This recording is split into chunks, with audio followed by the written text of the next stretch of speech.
নমস্কার বন্ধুরা, আপনারা সবাই দেখছেন সরকারি সংবাদ ইউটিউব চ্যানেল।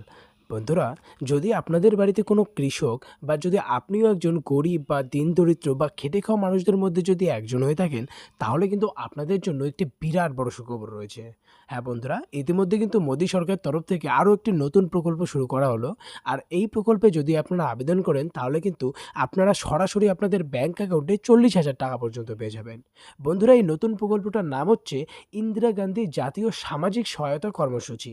তবে বন্ধুরা, এই টাকাটা পাওয়ার জন্য কিছু শর্ত আপনাদের পালন করতে হবে। এরই সাথে কিছু ডকুমেন্টস পেপার লাগবে, যেগুলি আপনার সাবমিট করতে হবে। তারপর আপনারা কিভাবে আবেদন করবেন সবকিছু আপনাদের এক এক করে আমি বুঝিয়ে দেবো। তো অবশ্যই ভিডিওটাকে একদম শেষ পর্যন্ত দেখবেন। তো বন্ধুরা দেখুন, এই বিষয়ে এখানে হেডলাইনে পরিষ্কার করে বলা হয়েছে যে সারা দেশ জুড়ে চালু হলো একটি নতুন প্রকল্প। আবেদন করলে সবাই পাবেন 40,000 টাকা। তো কিভাবে আবেদন করবেন, আবেদন করতে গেলে কি কি ডকুমেন্টস পেপার লাগবে, অফলাইন নাকি অনলাইনে আবেদন করতে হবে, এই সব কিছু আপনাদের জানিয়ে দেবো।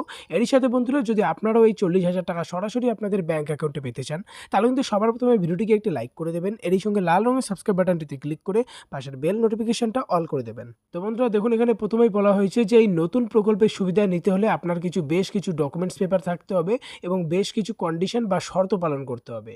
তো বন্ধুরা, আমরা প্রথমে দেখে নেব আপনার কি কি ডকুমেন্টস পেপার লাগবে।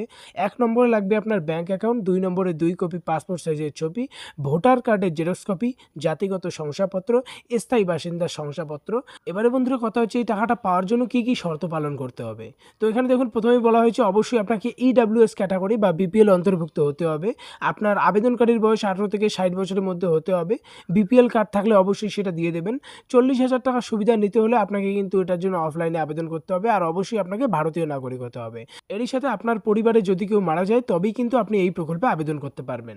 এবারে কথা হচ্ছে কিভাবে আবেদন করবেন। বলা হয়েছে বন্ধুরা, 40,000 টাকা সুবিধা নিতে হলে আপনাকে অফলাইনে আবেদন করতে হবে। আবেদন করার জন্য আপনাকে ডিস্ট্রিক্ট সোশ্যাল সিকিউরিটি অফিসারের সঙ্গে যোগাযোগ করতে হবে, বা বিডিও এসডি অফিসেও কিন্তু আপনি এই ফর্মটা পেয়ে যাবেন।